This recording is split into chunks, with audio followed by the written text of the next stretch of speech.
Welcome to key talks. అందరికీ కష్టంగా అనిపించే చోట కంగారు లేకుండా ఆడేసి అందరూ ఈజీగా ఉంటుంది అనుకునే చోట తెడ్డు పారేసేవాడిని రిషబ్ పంత్ అంటారు. ప్రపంచ వ్యాప్తంగా ఏ టోర్నమెంట్ లో అయినా చూడండి, గత 4-5 ఏళ్లుగా ఇదే సీన్. కష్టంగా ఉన్న చోట ఎగబడి కొట్టడము, ఈజీగా ఉన్న చోట అందరూ క్లిక్ అయ్యే చోట అవకాశాలు చేజేతులా పాడు చేసుకోవడం రిషబ్ పంత్ కి అలవాటైంది. బహుశా ఇప్పుడు Rishabh Pant career turning point దగ్గర నిలిచింది. ఈ ఐపీఎల్లో ఎంతవరకు సక్సెస్ అవుతాడు అనే దాన్ని బట్టి రిషబ్ పంత్ కెరీర్ డిసైడ్ అవుతుంది అనే చర్చ క్రికెట్ ఫ్యాన్స్ లోను ఎక్స్పర్ట్స్ లోను ఉంది. నిజమేనా? వాస్తవాలేంటి డీటెయిల్ గా చూద్దాం. అంతకంటే ముందు don't forget to subscribe Key talks.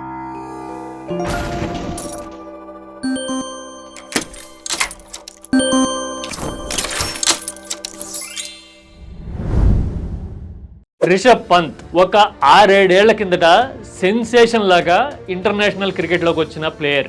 Direct గా వచ్చి రావడంతోనే సిక్సర్ తో టెస్ట్ క్రికెట్ స్టార్ట్ చేసిన పిడుగు Rishabh Pant. Australia, England, South Africa లాంటి చోట్ల ఇండియన్ ప్లేయర్లు గజగజలాడే చోట్ల అలవోకగా సెంచరీలు చేయడము, మ్యాచ్ల్ని టర్న్ చేయడము అలవాటుగా చేసుకున్న బ్యాట్స్మెన్ రిషబ్ పంత్. ఎంత సెన్సేషనల్ ఇన్నింగ్స్ ఆడతాడో, అవునా అని ఆశ్చర్యపోయేలాగా చేస్తాడో, అంతలోనే ఫూలిష్ గా వికెట్ పారేసుకోవడము, ఈ మాత్రం తెలియదా నీకు బుర్ర ఎదగలేదు అనే తిట్లు చీవాట్లు తినడం అనేది రిషబ్ పంత్ కి అలవాటైపోయింది. 2022 చివరిలో యాక్సిడెంట్ అయిన తర్వాత 2023 మొత్తం క్రికెట్ కి దూరం అయిన తర్వాత గత ఐపీఎల్లో రీఎంట్రీ ఇచ్చాడు.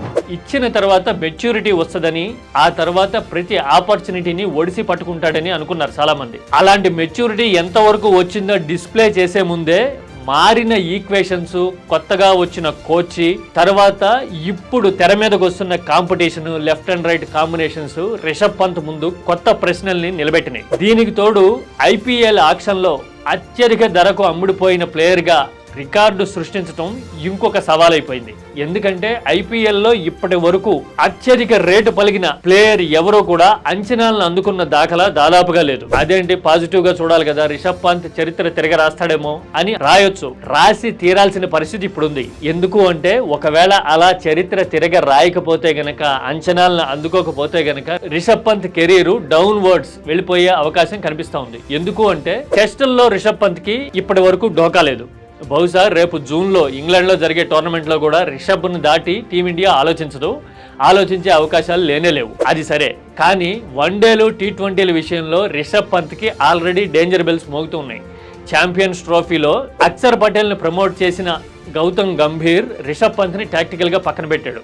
అంటే వన్డేల్లో Rishabh Pant no more is my choice అని చెప్పాడు. ఇలాంటి పరిస్థితుల్లో ఇంకా వరల్డ్ కప్ 2.5 years మాత్రమే ఉంది. ఈలోగా ఇండియా గట్టిగా 25 మ్యాచ్లు 30 మ్యాచ్లకు మించి వన్డేలు ఆడకపోవచ్చు. అంటే ఇప్పుడు లిమిటెడ్ ఓవర్స్ లోకి, వైట్ బాల్ క్రికెట్ లోకి, ఇంటర్నేషనల్ ఫార్మాట్ లో రిషబ్ పంత్ రీఎంట్రీ ఇవ్వాలంటే ఐపీఎల్ లో ఫెనామినల్ పర్ఫార్మెన్స్ అనేది చూపించాలి. ఇది ఒక ఆస్పెక్ట్. తర్వాత టీ20లో అయితే అభిషేక్ శర్మ లాంటి కుర్రాళ్ళందరూ సక్సెస్ అయిపోతూ ఉన్న సమయంలో పోటీ తీవ్రంగా ఉంది. రిషబ్ పంత్ ప్లేస్ ఉంటుందా లేదా అంటే లేదు అని చెప్పడానికి ఎక్కువ అవకాశాలు కనబడుతున్నాయి. దానికి కూడా సమాధానం ఐపీఎల్ సక్సెస్ చెప్పాలి. వీటికి తోడు కెప్టెన్సీ. లక్నో కెప్టెన్ గా రిషబ్ పంత్ కొత్త ఛాలెంజ్ తీసుకున్నాడు. గతంలో ఇదే ఫ్రాంచైజీకి నాయకత్వం వహించిన కేఎల్ రాహుల్ ఎలాంటి పరిస్థితి ఫేస్ చేశాడో, గోయంకా ట్రీట్మెంట్ ఎట్లా ఉంటుందో క్రికెట్ వరల్డ్ మొత్తం చూసింది, ఆశ్చర్యపోయింది.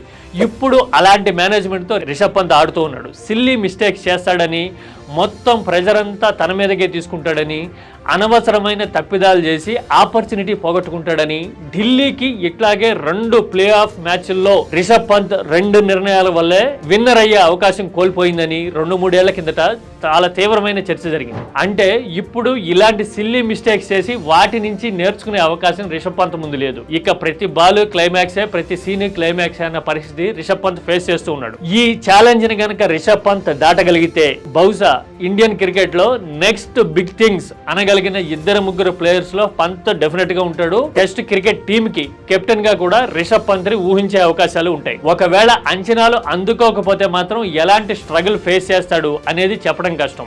ఎందుకు అంటే, బ్యాటింగ్ ఆర్డర్ లో అక్షర్ పటేల్ ప్రమోట్ అయిన తర్వాత, శ్రేయస్ అయ్యర్ లాంటి మిడ్ జనరేషన్ ప్లేయర్లు అందరితోనూ కాన్ఫ్లిక్ట్స్ ఉన్న తర్వాత, ఢిల్లీ నుంచి వచ్చిన ఢిల్లీ రంజీ టీమ్ కి గౌతమ్ గంభీర్ తర్వాత రిషబ్ పంతే కెప్టెన్ అయినా గానీ వీళ్ళిద్దరి మధ్య సయోధ్య ఉన్నట్టుగా అస్సలు కనిపించట్లేదు. అంటే కోచ్ తో ఉన్న ఫ్రిక్షన్ బట్టి చూసినా, రిషబ్ పంత్ కి చాలా ఛాలెంజెస్ ఉన్నాయి అని అనుకోవాలి. మరి ఈ ఛాలెంజెస్ అన్నిటిని ఈ ఛాంపియన్ ప్లేయర్ దాటగలుగుతాడా? తన టాలెంట్ కి అంచనాల్ని అందుకుంటూ జుడిషియస్ పర్ఫార్మెన్స్ అనేది రిషబ్ పంత్ ఇయ్యగలుగుతాడా?